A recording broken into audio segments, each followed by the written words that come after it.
Hey, business building warrior, welcome to Silent Sales Machine Radio. I have a guest today. It's a guy who's built a beautiful business using the strategies we teach around here. He's a big fan of 3P Mercury.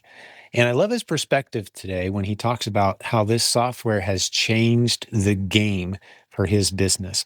He's been doing e-commerce about as long as I have. Like we're late 90s guys when it was just eBay. He's been, as you'll hear him describe, he's been doing it that long and nothing's really ever caught on. He's made a little money here and there. He's had to have a full-time job. He tried to launch a private label brand. So many Amazon sellers fall into that death trap of thinking that the best way to get onto Amazon is to try to launch a new product. Well, you've heard me say many times on this show, industry statistics have proven out over time that around 95% of everyone who tries to go down that road fails, as did Gary, our guest today. Ended up just totally bombing, got himself into debt because of that, had to get a real job. Started trying again a few years ago, found our community, started using 3P Mercury. Now he says the game has changed so much. It's so much easier now to make good decisions. He's just finding great ASINs all over the place from all different manner of strategies to do so. And he explains today how he's doing it. Some of it's super lazy. You'll be blown away how lazy it is, how easy it is to just throw ASINs into the software. And he lets the software tell him when it's time to go buy the products. And he said his business has finally made the shift. And this is one of my favorite parts of the episode today. The business has made the shift from me trying to find valuable products and viable, profitable inventory to I just need more capital. I got inventory that I could buy for days. The system is telling me exactly what I need to go buy next. And that's the 3P Mercury software that he's talking about. So if you're ready to run a serious business, you're just looking for some inspiration and encouragement from others who have been there and done that. We've got hundreds of interviews like this, but this one's brand new, August 2025. He had an $80,000 sales month not too long ago, running at 20% plus net margins. I'm not saying anybody and everybody can just sit down and push a couple buttons and do that. He's had to build a business. It's work, but he gets to do it from home, flexible schedule. He's full time now. He went full time not too long ago. We have hundreds of episodes on our show with people like that. So if you're ready to do the work, you want the flexible schedule, you want to build a business online that you can be proud of, that opens up all kinds of great doors, very bright future. We talk about that as well. This pool of opportunity, it's more like a blue ocean of opportunity. The ocean's getting bigger and deeper. There's more opportunity now than there was yesterday. And tomorrow we'll be able to say the same thing. The future is so bright. More and more people are shopping online. Amazon's getting bigger, more products. The catalog is growing. 200 plus warehouses in Amazon's warehouse network in the US alone. Millions of products are understocked on those shelves. It's a very bright future for a great business opportunity. Listen to Gary. He's going to describe his business here. I think you're really going to enjoy this episode. Hey, thanks for being a part of our community. If you haven't jumped into our free Facebook group yet, I'm going to give you a little push. If you go to silentjimdotcom, look for our free Facebook group, jump in there. You can see 3,000 plus success posts from our students of the proven Amazon course training that holds your hand and steps you through getting set up with a beautiful business, selling on the largest e-commerce platform in the US, where about half of all transactions happen every day. And again, there are millions of products that are understocked or completely unstocked in their massive warehouse network. That's where we're going to start you. And we've got great software as well. There's links to everything we talk about in today's show below this video or below this audio. Look for it. If you're looking for the best price in the world on 3P Mercury software, the workflow system that Gary swears by, that's in the show notes as well. All right, let's get into the episode. You're going to enjoy spending some time with Gary. Well, hey, Gary. Hey, how are you? I'm blessed, man. Doing great. Good to have you on the program today. Looking forward to getting into it, man. Yeah, thanks for having me on. I appreciate it. Absolutely. Well, you've posted some great stuff in the Facebook group, I believe, or maybe we found you, I think, because you're a 3P Mercury user, right, as well. But I just know that we prompted you and said, hey, we got to hear this guy's story. So if you're ready, let's get into it, man. Yeah, no, I started with e-commerce I was there 3,000 years ago. Yeah, I was kind of just dipping my toes in when eBay first came out. Um, Wow. so like in So you're the like a 1990s guy. I got you. yeah, Love it it. was definitely in the mid '90s, like '95, '96. Magic the Gathering was kind of a big thing, Okay. and it still is. Yeah. But I just stopped playing. I was done playing. I thought it was, going to go away anyway. So I said, "Oh, I'm going to if I can sell these online," and found eBay. Posted, some of my cards up, and somebody from my military base, I think in Guam, bought them and Wow. gave me really clear instructions on how to mail them to them and everything. Back then there was no PayPal, so he Yep. mailed me a check. I got the check, deposited it, mailed him stuff. That's so Um, cool. That was that some of your first sales then? that was the very first for Yeah. sure. Yeah. Um, and that was a big regret now. Because I look at those cards on the value now, it's 500 times what they were then. So That's funny. Oh my gosh. Yes. Kind of like the people who sold Bitcoin when it was $500, right? right, $1 million pizza or whatever. Yeah. My version of that same story, one of the first things I sold was a pair of Nike Air Jordans. Have you heard that story? That's kind of what got me hooked in e-commerce back around the same time period. I'd been at back then it was a Value City clothing store. I remember them having a whole wall of these red, white, and black Jordans.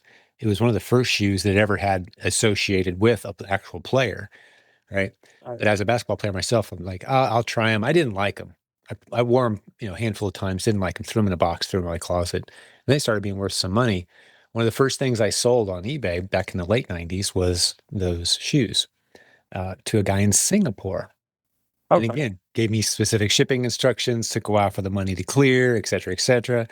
But yeah, and I look at this today and I'm like, oh, I should have bought every shoe on that wall. There was millions of dollars of Nike sitting on that wall, selling for $25. Yeah, but we've all got those Hindsight. stories. Yeah, But well, that so was you my got into story. eBay. How long? What'd you do on eBay? How long did you spend there? You And know, not much. It was really just selling things here and there over the years. It wasn't really anything other than a side gig. If that, it wasn't really until 2010, 11, and 12, somewhere around there, I opened up an Amazon seller account. And really, it was the same kind of thing. I had some books around the house. I heard you could sell on Amazon, so I thought, oh, let me try it. And I looked at the fees, and I said, no, this is all right. I'm just going to go back to eBay. So I sold on eBay, but my account, so I had, a seller account. right? Fast forward a few more years to 2015-ish. I started listening to some business podcasts, and I don't really remember all of them. I remember Ryan Moran was talking about a yoga mat that he sold, and he did Amazon FBA. And I was like, what is that? And after listening to that, I started, kind of rabbit trailing into other podcasts that had similar content. The information back then was almost all private label, from what I remember. Yeah, I did join an RA group called Scanner Monkey. And sure. they were just Yeah, all about going around scanning different stores and yeah. finding, That was a bargains. group. That was a group born out of our group. It was kind of a little offshoot thing that popped up. A couple of our first events we ever did. We've done 13, planning our 14th annual event at this point for sellers. But Okay. they were at our first couple. Yeah, Oh, interesting. Okay. Yeah. So I started following them. I think the Selling Family was another one I found. sure. She's from our community. Oh, really? Okay. She spoke at our first event. Yeah, they Oh, don't think they great. do much with that site anymore, but she actually spoke at our first event. Yeah, it's a small world, and the established, long-time trusted names in Amazon selling. It's a small world, man. Yeah, for sure. For sure. But yeah, just kind of following some of the information that was out there. Me and my wife just started going around in stores and scanning stuff. It feels like back then you could find things that were not really unicorns, but you spend $5 and make $5. So it was almost always 100% ROI. And you're just trying to find those one items that were sold on Amazon at a profit. There's no real like discounts you're looking for necessarily, although clearance is great. So we would just kind of go around looking for things. And we thought we were doing good. It was first first or second Christmas, I remember when Pie Face came out, my wife told me, oh yeah, there's this new game called Pie Face. Look, it's the number one selling toy or whatever on Amazon. I was like, oh, that's weird. All right, well, Amazon's really in stock. They're not going to run out. So, but they did. And Walmart had tons in stock, and we found that we could just buy cartloads of that and sold that on Amazon FDM. And I think we had a $10,000 December, which I thought was amazing. Nowadays, I think that's a good start. Yeah, right, right. We look at a $10,000 sales month now as like, all right, you're catching on. Right. Yep. You got some leads and you can sell something. But I remember getting really frustrated with price thinking. I remember I was using Be Cool as my repricer. Mm-hmm. And I think the only thing it ever did was just undercut everything by a penny. So it's like, let's get the buy box, and just felt like everything I found that was happening with. So I thought I'd try private label. I saw all the information on podcasts were saying to do. So I thought, well, let's try that. And, if you go down the list of all the things not to do, I think I've hit them all. I think somebody did like a top 10 list of what not to do. So I bought UPCs on eBay.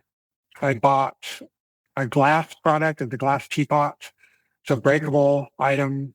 And, it started out pretty good though. We got like a small sample order, sent that in, and we're making pretty good money. We're getting good reviews. Back then you could give your product away for free for reviews. So it was a good start. We sold out of that sample order, placed a large order with the supplier. Took a little while to get there. When it did, unfortunately, the manufacturing was bad. There's a lot of like drips on the glass, a lot of broken products. Sounds like you went to China. Oh yeah, China. Yes. Right. Yep. I mean, I've heard that so many times. The samples are great. And then the big order, they just send you garbage. I've seen that. It's one of about 50 reasons why, as you already pointed out, Gary, we just do not advise new sellers, especially who aren't making serious money on Amazon, have no business trying to launch a brand, get their own unique products listed on Amazon. There's just too many things you need to learn before you're ready for that. Yeah, then we say there's a 95% failure rate is what we've observed over the years. That's why we don't teach that model to new students. Yeah, it just doesn't make any sense unless you have a lot of money that you can burn. Yeah. Plus the advertising, all the ads back then were a lot easier to run and be successful on. Nowadays, I think you have to be really fine-tuned in, ad spend and getting keywords, all that kind of stuff. But right. Anyway, so that ended up being a failure. Another thing I did at the same time was buy a liquidation pallet with a brand new, I guess, company that was kind of assembling a bunch of sellers together. They were trying to pool resources so they could buy truckloads worth of liquidation pallets. I know I'm saying that. I know people listening are probably thinking, oh my gosh, are you crazy? That's the one where you get shut down. But back then, it wasn't a thing. There wasn't really the same level of scrutiny on products, I guess. Sure. What there was, we didn't know about it. So, Yeah. anyway, it's women's shoes and full manifest. It looked good. Numbers looked good. But the company took a very long time. Like they took your money up front when they bought the pallet. They received it. They prepped everything. Then they sent it in. And it was a very long time. So tied up that portion of my capital for 6 to 8 weeks before I started seeing sales. And that along with the private label part of it really was it. That's kind of what ended it for me. Yeah, I still did some RA after that, but I kind of lost my interest. And I ended up going back to my 9 to 5 job, which is really unfortunate. But you live and learn. I had over leveraging credit as well. So nowadays, when I hear people say, "Oh yeah, I've got all this product and I've got all these 0% interest credit cards," I just kind of shake my head. Like I know what it's like when it goes the wrong way. So went back to my job, and around 2023, I had no intention of getting back on Amazon. Really, I just started selling some things on eBay that I had around the house, and the bugs started coming back. So Amazon was kind of in the back of my mind. I thought, well, I guess I could try it again. So I reactivated my account, started selling a few things I knew that I could sell from before. Right away though, I noticed brand gating, which if that was a thing in 2015, 2016, I don't remember it. I remember getting category ungated and could sell anything in beauty, anything on grocery. I remember using receipts from Walmart, from Big Lots, from all these stores that ungate. But now suddenly I can't sell specific brands in a category. So I'm okay, that was the first stone. But I pretty much ignored that. I didn't really try to ungate anything. If they would auto ungate, great. If not, then I just want to find things and try and generate sales, get some touch with Amazon. And I try to be really careful and efficient with my money and not overspend on software. It's really just try to sell things I knew had what people want. And that worked. It was good. It was a really good start. But that started me along the road, guys. The bug was there. I started really diving into different communities, just learning everything I could and just sponging it all out. Especially while I was driving around and searching for things, I would just turn on podcasts and listen for an entire day and just go through an entire, catalog of podcasts from some content creator and then do it again. So I think I gave you some numbers, but it started out, I think it's like first month was okay. But when you reinvest all of your profits back into the business, things grow pretty quickly. Yeah. And I didn't have any credit. So my credit was bad. So everything was like cash only. And I liked that. I wanted to, you know, stay within my means. So what I started doing, I invested the initial, I think it was $2,000, but, a little bit at a time, like $200 for the first week, another 300 the next week. And I just try to keep that steady and consistent. And then once Amazon started paying me back, I would use that payout to determine how much I could spend that week. Okay. And I just kept feeding it. Yeah. And since I had no credit to use, it was just all cash. Now that's not true anymore. I do have credit. Again, my credit's fully recovered, which has been great. And, getting that 2% cash back or, whatever points is a pretty nice bonus. Right. But I still follow that same pattern where, I have my Amazon payout. Okay, here's whatever, say $7,000 for the week. That means I can spend $1,000 a day or, whatever it is.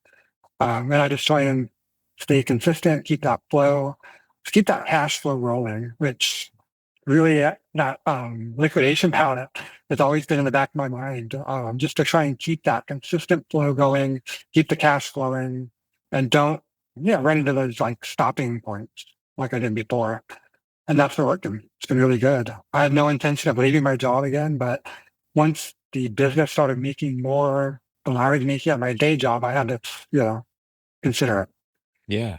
Especially since so much time was being put into it. Because I was getting up at 4 a.m, maybe 5 if I slept in. And then I would start prepping, start shipping, start sourcing, and then go to work. And then during my lunch break, I'd go out and look for things to buy. And then I get home, I would prep and ship and source. But I did that for months. And it was around March or April of 2024 where I talked to my wife. I said, what do you think? Should I try this again? And she said, yes, you should. I put my notice in right around that time and stayed at my job until July. And I could tell, during June and July that I was hitting, $25,000 a month, but I couldn't go farther because all my time is used up.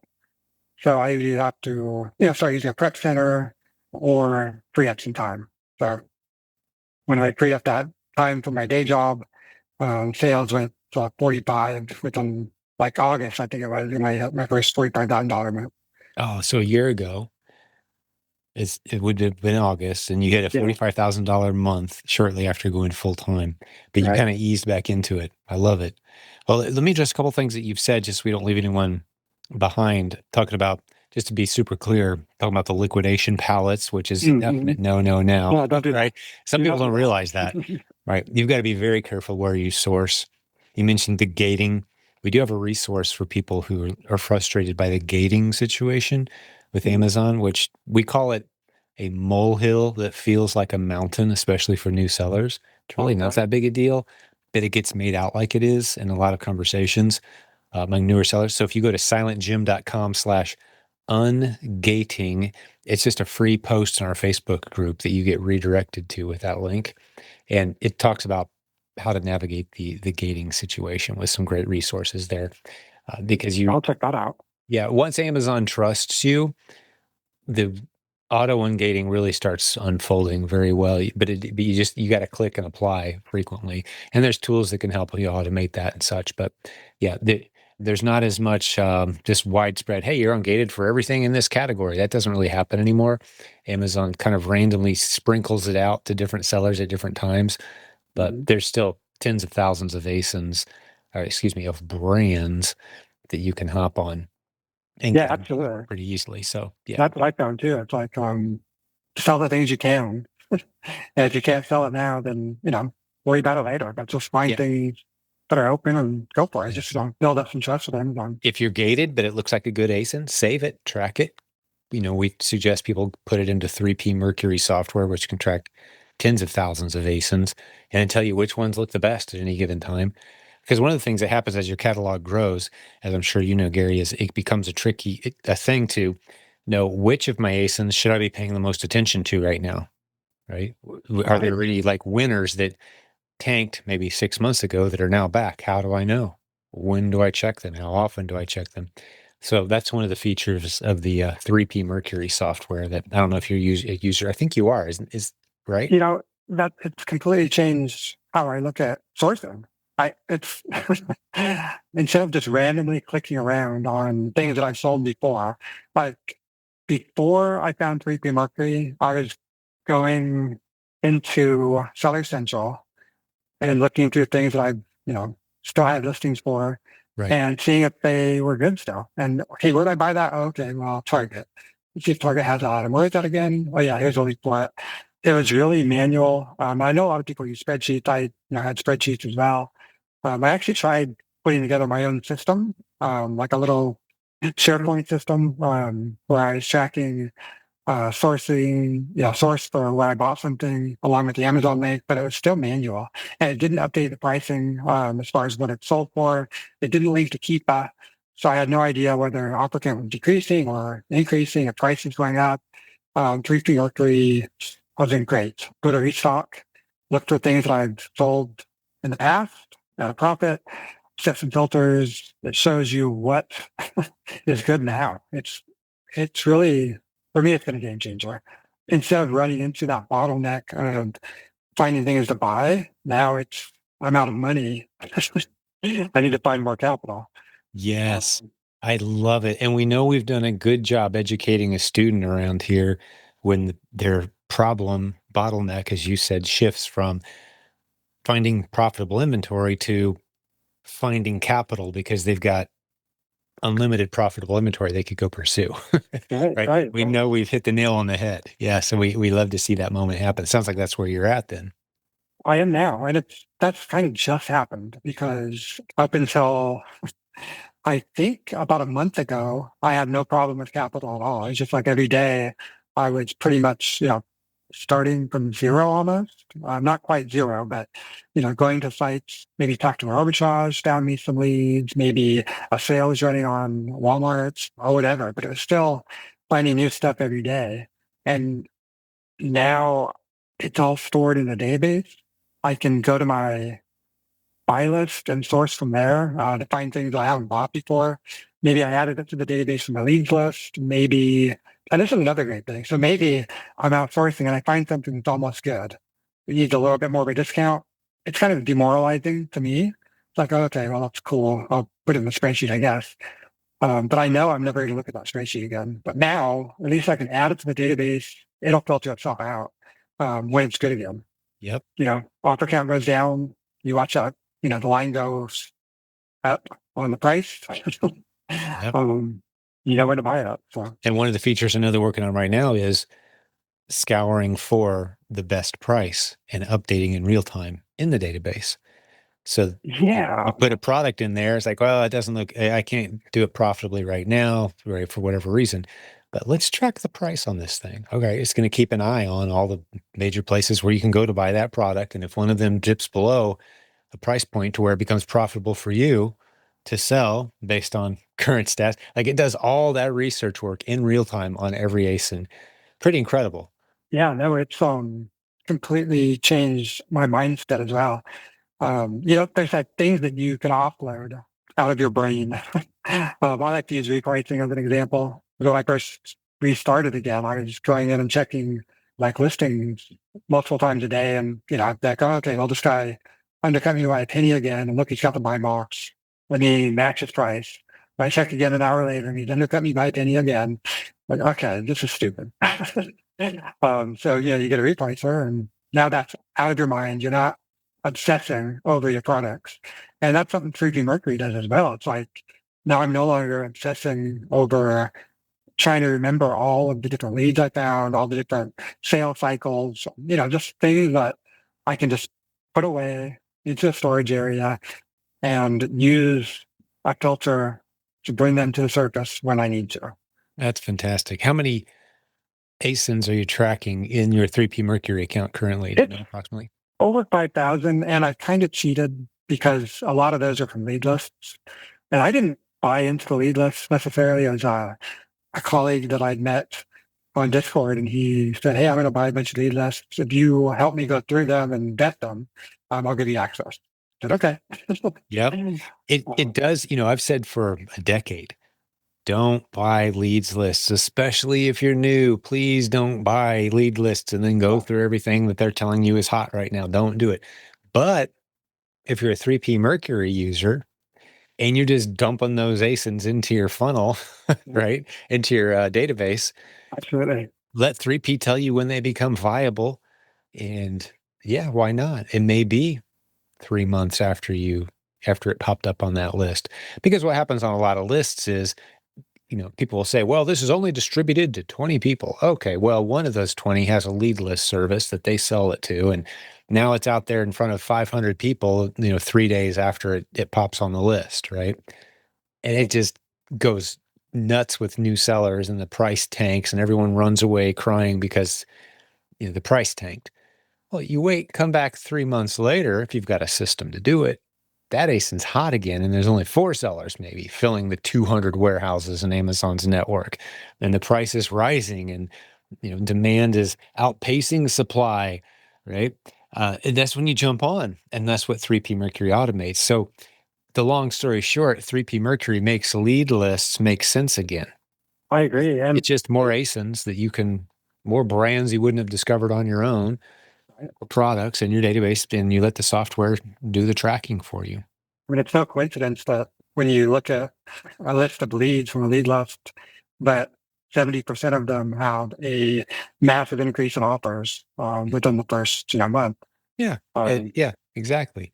But that price tanking actually serves a valuable service for smart sellers who wait. Because what a price tank means to me, and this is getting into the weeds a little bit, but all that means is this is a very popular product. Right. But the sellers are just killing each other off. It's like a battlefield where it's every man for himself, right?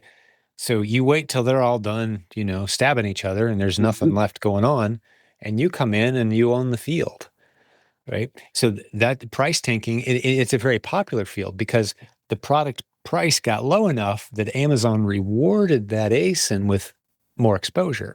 Right. There's more people buying it. The perception is, oh, that's a good value. So there's a lot of people shopping for it, but very few sellers selling it. And you can have a great price on it again until, a couple months later, all the price tankers come in. But by then you've made your money. You haven't overcommitted. And that's the other thing I love about 3P Mercury, Gary. I want to hear what your strategy is, but a lot of us 3P users are drifting more and more towards ordering pretty small quantities of pretty much everything we sell because we don't want to still be standing on the battlefield when the crowd comes back, with Right. a lot of No. What's your philosophy there? How have you been managing that? I think that my normal is 5 to 10 units or anything that's new that I haven't sold before. On the restocking side, though, I've been using 3P Mercury's suggestion because it tracks your velocity. Yeah. And it says, hey, you sold 1.5 units of this product the last time you had them in stock per day. So, for a 30-day period, you should buy 20. Mm-hmm. So I've been pretty much following that, and it's been working out pretty well. I Awesome. try not to go too deep on anything. I'm not going to hit 50 units of most things Mm-hmm. unless they're very low cost. But Right. for that, it's been working out pretty good. And a lot of those are from lead lists where the sellers have already fallen off and the items are good again. Because this was in February of this year, and now I'm on at least a third cycle on some of those items where they just become good refunds for me.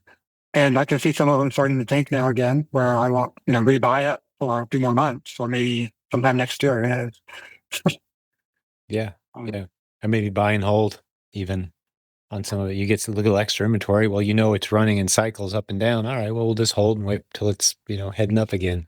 yeah, that is buy and hold. I think it's kind of a luxury that I'm starting to be able to use, but I really, really like to sell Yeah. and get You my don't money you don't back. want to create a pile of stuff that you're hoping to sell someday, for sure. Right. It's easy to do in this business. Yeah, not ideal. But strategically, plenty of people do. Well, I mean, even with Amazon to Amazon flips, you have a lot of people buying and holding, maybe even for only for a couple months, 6 weeks, but very profitable to do so.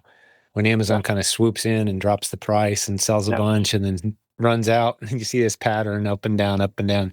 Those buy and hold opportunities are out there. We got people who do only that model, actually. Buy from Amazon when Amazon drops the price and then hang on and wait for it to come back up, Yeah, no, which is that's another something I filter. started doing this year as well. It's A2A flips. At about the same time I started OA seriously. January this year, I kind of switched from RA over to OA, and then I added the A2A at the same time. And A2A, like you said, it's a little slower because of that. You do have to wait out Amazon's price to go back up. So I try to use almost like a separate pool of capital just for that. And then OA is more like the stuff I'm trying to sell right now.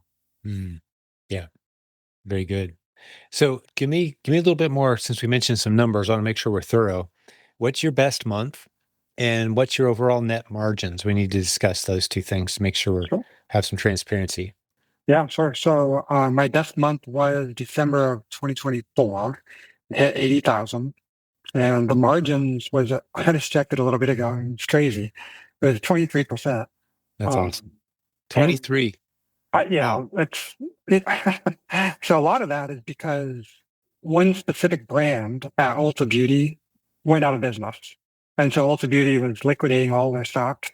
Yeah. And I went through a lot of Ulta Beauty Yeah. last year. Got you. And Yeah. that just, inflated my margins. I don't think that's normal or something I Sure. would ever expect Sure. to be at normally, but Although we do have a module in the Proven Amazon course that teaches you how to read and anticipate and find those brands that are wildly popular that are about to go out of production. oh yeah. You can kind of study and anticipate. There's people who do just that model. Yeah. And then hold on to it again for a couple months. And what happened to you happens every day to popular brands on Amazon. But if you learn how to investigate and discover these things, yeah, you could just buy and hold and see ridiculous margins. Hey, sorry for the interruption, but we'll get back into the episode in just a moment. I wanted to tell you about today's sponsor, Cindy Smith. If you've got bookkeeping, tax questions involving your e-commerce, Amazon, eBay business, whatever it is you're doing online, odds are your local accountant just doesn't quite get it when it comes to e-commerce. How about you reach out to someone on our team who's been with us a long time? I'm talking about Cindy Smith. That's Jimmy Smith's mom. She actually created the content inside the Proven Amazon course that a lot of our sellers use to help them do it themselves. But if you don't want to do it yourself, you're not an accounting person, hey, call who we trust, Cindy Smith. Go to silentjim.com/ask Cindy. You can ask your questions, get set up. She'll do your bookkeeping, record keeping for you. She can prepare your taxes. She can help you with tax planning, all things e-commerce and taxes. Call Cindy. She's fantastic. She's been in our community a long time. She loves serving this community. And today she's a great sponsor of our show. Thank you, Cindy. Reach out to her at silentjim.com/ask Cindy. There's a link in the show notes as well. Let's get back to today's episode. But if you learn how to investigate and discover these things, yeah, you could just buy and hold and see ridiculous margins. Yeah, for sure. Yeah. But Was it Zach? I think it's Zach. Zach Altmaier, yeah. Altmaier, yeah. He's some of his whatever it finds with discontinued products we kind of have on the radar. Yeah. Yeah. There's a whole course about it inside the Proven Amazon course library that steps people into how to do that model. So Interesting. it's a phenomenal strategy. Yeah, I love finding them. I actually the when I first started, again at 2023, there was a furniture polish, Old English, that Yeah. they didn't discontinue the brand, but the spray bottle version of it was discontinued. And so the price went up on Amazon, and I started going around to all the Ace Hardwares all around my area. I drove all the way down to, I live in South Carolina. I drove all the way down to Florida. I drove to Georgia. I was selling lots of furniture polish. It was very fun. The aerosol cans. No, it's just a little like spray, like a spritz. Okay.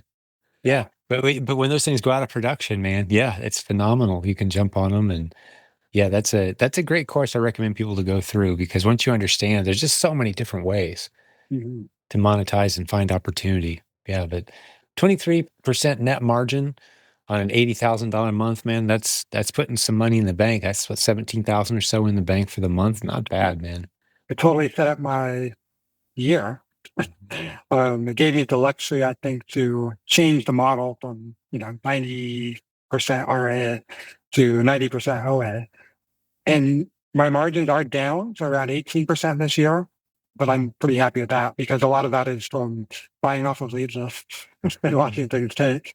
Yeah, you've really dialed this process in. So you don't need much of a staff. How big's your team? Like, how many hours are you putting in, and how big's your team? So I put in 8 to 12 hours a day, if you want to call it work, I guess. If you ever worked a 9 to 5 job, where you get up and drive in half hour, an hour to work, I generally have 10-hour days anyway. So getting up and walking across the hallway to Right. sit down at my computer is a pretty nice luxury.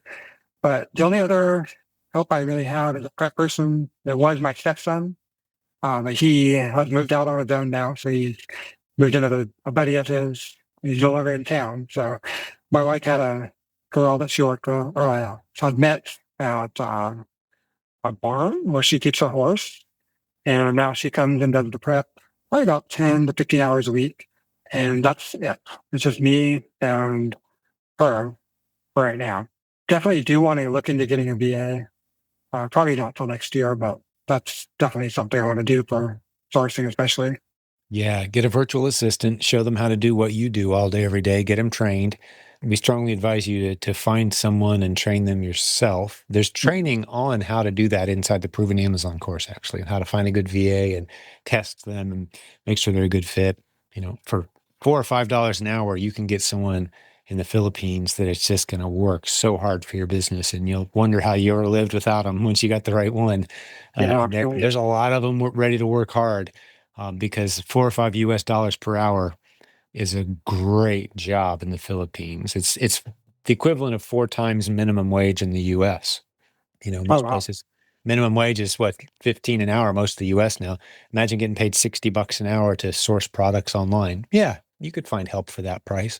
Well, that's what you get in the Philippines. Very motivated Oh, wow. people, Okay. ready to work hard for just a few dollars per hour because the dollar spins so well there.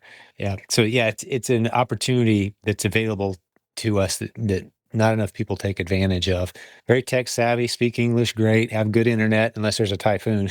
All Yeah, but right. yeah, man, it's a quite an opportunity to work with someone in the Philippines. There's a handful of other countries where it's good, but to me, Philippines is top of the list. So.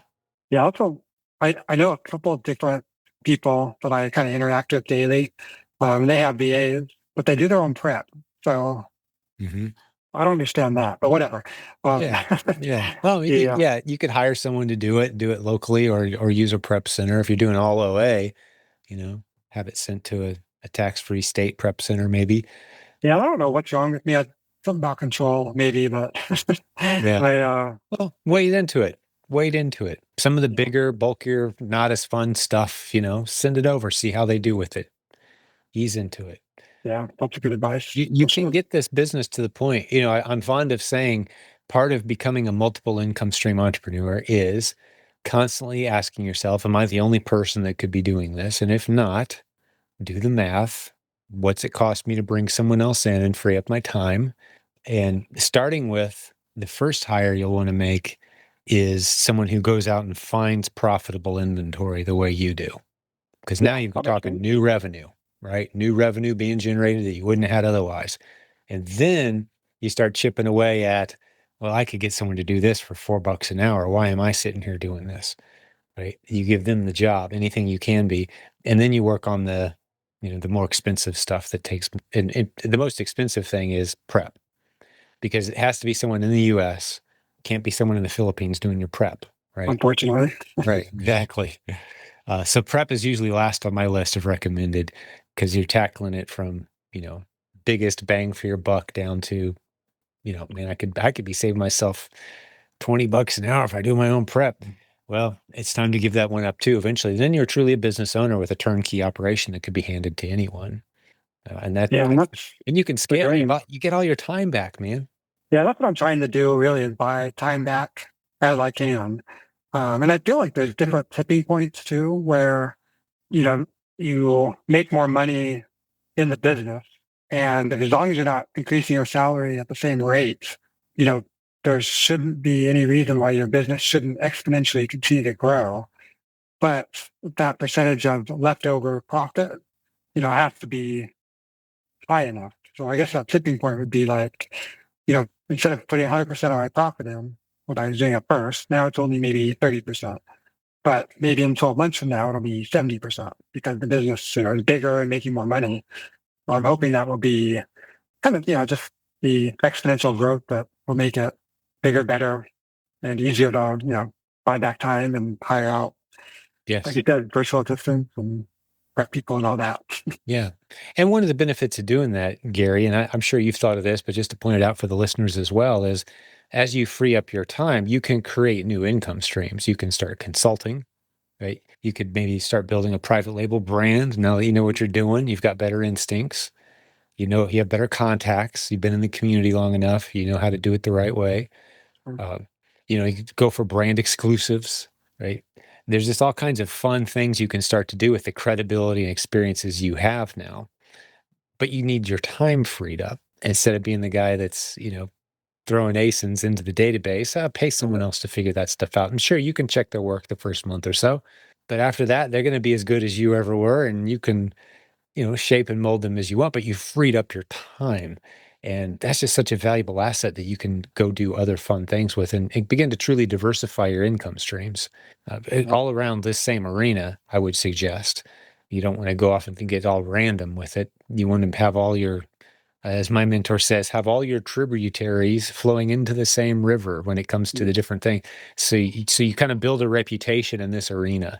You're the guy that knows how to sell stuff online. That's what you want your reputation to be, and staying kind of in that arena, right? But automate as much of it as you can. There's just so much opportunity out there. 90% of the brands out there are frustrated with Amazon, and you can be the solution to most of the problems they're having right now, and they'd pay you, right? Huge opportunity, but you got to have your time freed up to serve them. And you can automate that process as well, turn them over to a team that does this stuff all day, every day. You're just the sales guy. Yeah, definitely.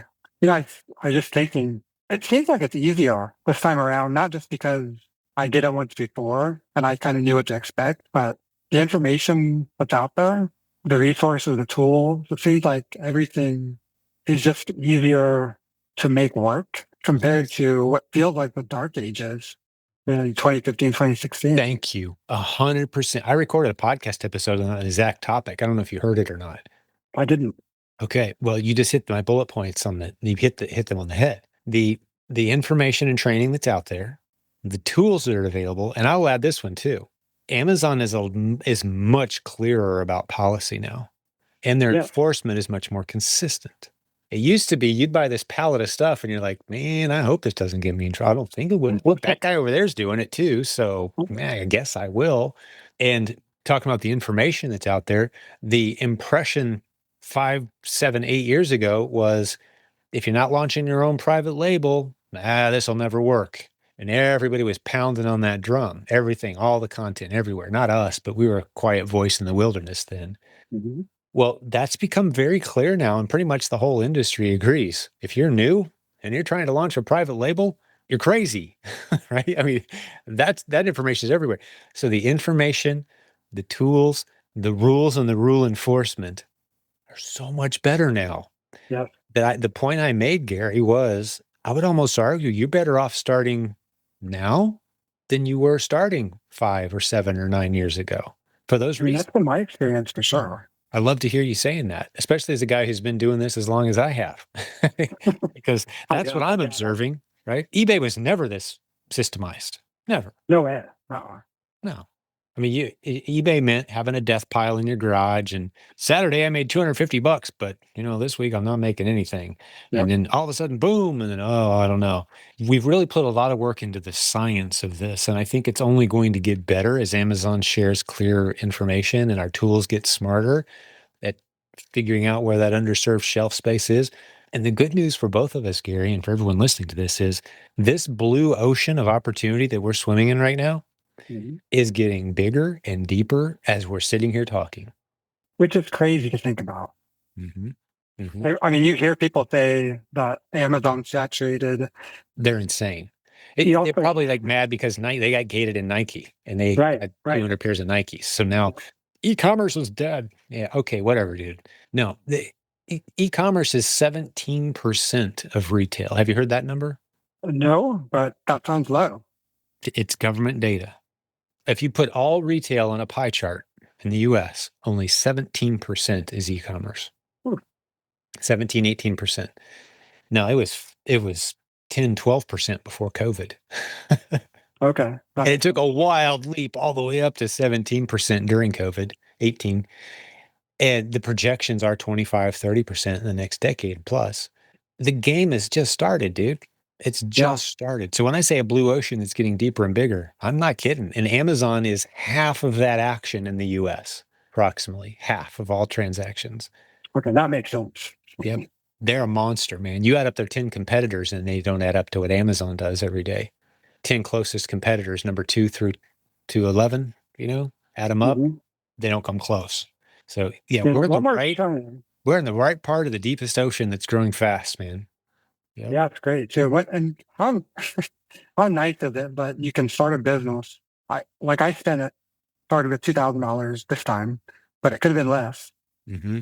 But back in the day, you would have had to get a building, you would have had to get all the utilities, you would have had Yes. to get commercial liability insurance. You would have to buy a bunch of inventory, probably, Yep. depending on your business type. Just the startup costs were night and day. Business plan. Right. You know, I I'm fond of saying that, this is something I put in my book just to kind of drive point the home of the scope and the scale and how blessed we are to have the opportunities we have now. But the way the internet changed business, it didn't really change the rules of business. It didn't change how business works. You still have to make a profit and find customers and sell things to people.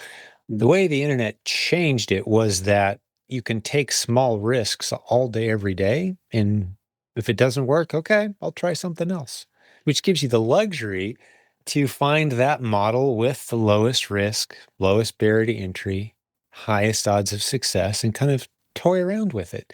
Knowing, like you said, a little bit of money, not even $2,000. We tell people if you've got 500 to $1,000, welcome to the game.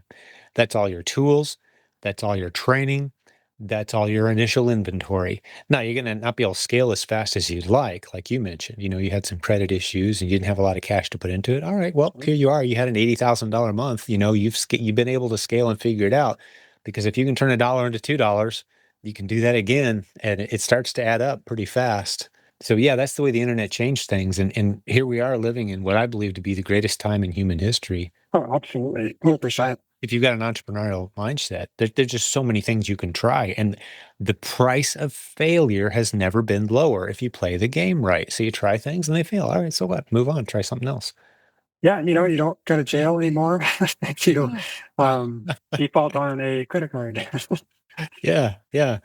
I mean, you manage your life right. There's so much opportunity right now. It's just, it's frustrating to me. One of the greatest frustrations I face, Gary, just being the leader in a community of people that are trying to build a business and use the internet creatively to launch and grow, and people still somehow find a way to be negative, and I'm just blown away.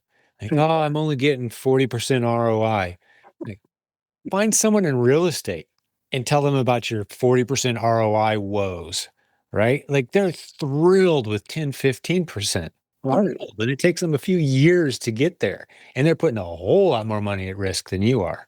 The Yeah. Replin's business is kind of like buying a whole bunch of rental houses, knowing your worst case scenario is break even. Your best case scenario is 150% ROI and 35% net margins when it's all done. Right? Right. Right. Right. How many houses do you want to go buy? Right. I mean, that's the game. That's the game that we're in when you play by the rules that we teach. So, hey, I love your perspective. And I have an appreciation for the fact that you've been in this game a long time. I think sometimes those of us who have been around a while, you remember, like, let me just test you real quick. Do you remember when eBay went down for like 2.5, 3 days, just gone? No, I don't think I even knew about that. They just shut down. You went to log in and it didn't exist.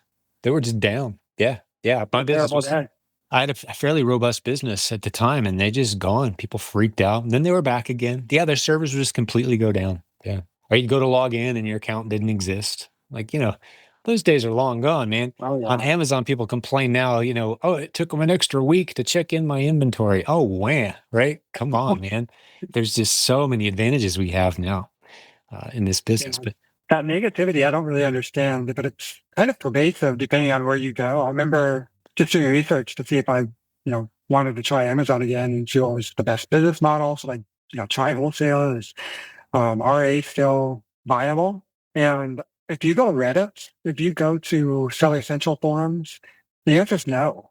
oh, You're going to yeah. get banned. Your account's going to get shut down. And so I thought, okay, well, The what do you rate misinformation and the about negativity, it's so pervasive. It's a cesspool. I confronted the guys that run the Amazon discussion forums about that. I'm like, man, you guys got to get some of that misinformation, that negative energy out of there because it's keeping people away from a beautiful opportunity. And I it is? think what happens is, I'll give you one example. Like back when you said you were selling pallets, right? Mhm. Well, the guy who sold you the pallet gave you an invoice. Right. Right? Well, if you were to buy that same pallet today and submit that invoice, it would get rejected and you get suspended. So then you'd run off to Reddit or you'd run off to the Amazon discussion forums and go, I submitted a legitimate invoice and I got suspended. Well, time out, partner. It's not a legitimate invoice. Was that liquidator authorized by the brand to sell those products to customers? If the answer is no, you might as well have been buying a lot of Nikes from Temu. They're not authorized to sell that stuff. Yep. Only buy from authorized sources. What's that mean? If you ask the brand and say, hey, I bought these products at Walmart, can I be 100% certain they're not counterfeit? Brand's going to go, yep, 2 thumbs up. Everything we sell on the retail store shelves of Walmart, guaranteed it's not counterfeit. Okay, cool. That means I can source from Walmart, walking into the retail store, source safely. Target, same thing. Costco, Kroger. They only sell brands they're allowed to sell. Whereas Eddie's Pallet Palace down the street, opened by my cousin's brother's uncle, Mhm. 2 months ago, selling pallets of liquidated goods and giving me an invoice that looks great. Well, he's not authorized by those brands. They've never heard of this guy. So there's no way for you to prove it's not counterfeit, right? It's that simple. But that takes some understanding. It's It much wasn't something easier I just knew. to run to the discussion forums and go, Amazon doesn't take invoices or receipts anymore. No, that's not what's happening. Yeah. Yeah, they'll even. I had an IP complaint from an item that I bought at Dollar General, and they took my retail receipt as proof of authenticity. I did have to show that along with my credit card statement. Yeah. I think they wanted that for my address, probably, but they did take it. It took a few tries, Yeah. so they will take actual retail receipts in some cases. Yeah. Oh, they take them all day, every day. If it's an authorized, if the retailer is authorized to sell the brand, you are 100% safe 100% of the time with no exceptions that I've ever heard. Well, Red With disagrees with you. without, oh, well, I know, but those are, once you dig into the story, it was probably like a TJ Maxx, which is Absolutely. authorized to sell some of the brands they sell, but they're not authorized to sell some of the other brands. It's really a 3-word question that you have to memorize, and you can completely avoid this challenge from ever being an issue. Ask the brand. It's a 3-word. Have you asked the brand? Yeah, that's pretty simple. And so, Eh, sure. Ask the brand. Hey, brand, I'm getting ready to buy your product from this source, website, wholesaler, distributor, retailer, website, whatever. Am I guaranteed that it's not going to be counterfeit?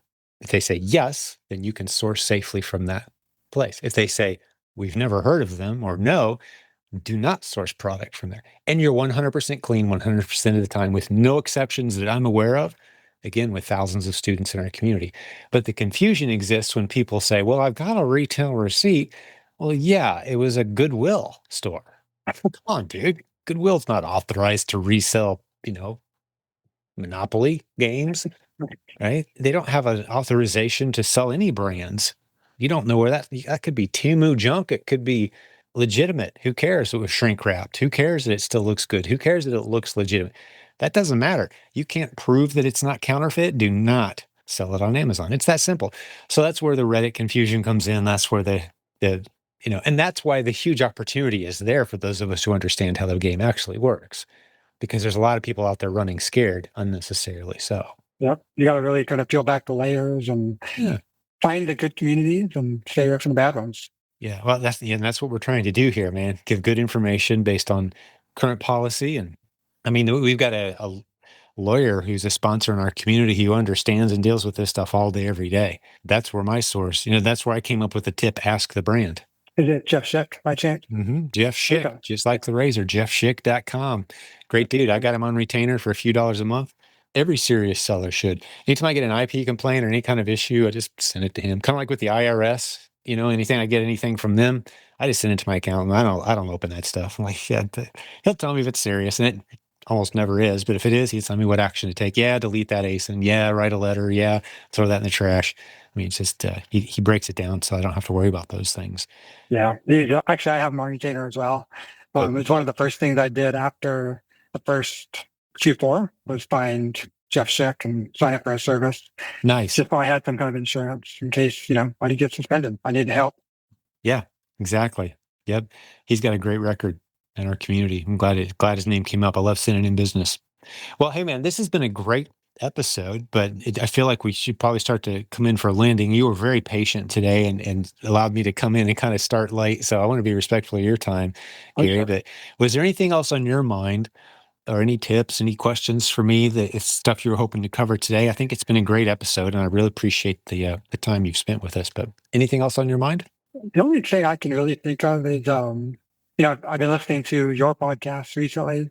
I heard this name, Mike Altsey, is that right? I just heard an episode where he was speaking at the Proven Conference, Yeah. and he put into words what I kind of had in my mind as, like, I don't know, a money wheel or whatever, but he called it an investment cycle, I think. Mm. And I just found it really, maybe not profound, but obvious even. Just talked about when you invest your money today, you're not going to see it for 6 weeks, 8 weeks. It had really just kind of put into words my whole thought process on cash flow and how important it is. Because he talked about, you invest your money today, you're going to wait a week to get your product, you're going to prep it, and then ship it to Amazon. They're going to get it. It's going to take a while to check in. It's going to take a while to sell. It's just been my entire experience with Amazon has been what he was describing, and kind of not mastering it necessarily, but just, knowing that workflow exists and being patient with the process has been a big deal for me, I guess, this time. Yeah, the velocity of the system, money in, when do I get my money back? How much more is it going to be worth then? How fast do I deploy that capital? Yeah, that cash, it's the cash flow game. Really, It's very also important. one of the reasons why I think entrepreneurs are some of the greatest people, because we live and breathe and exist due to our understanding of delayed gratification.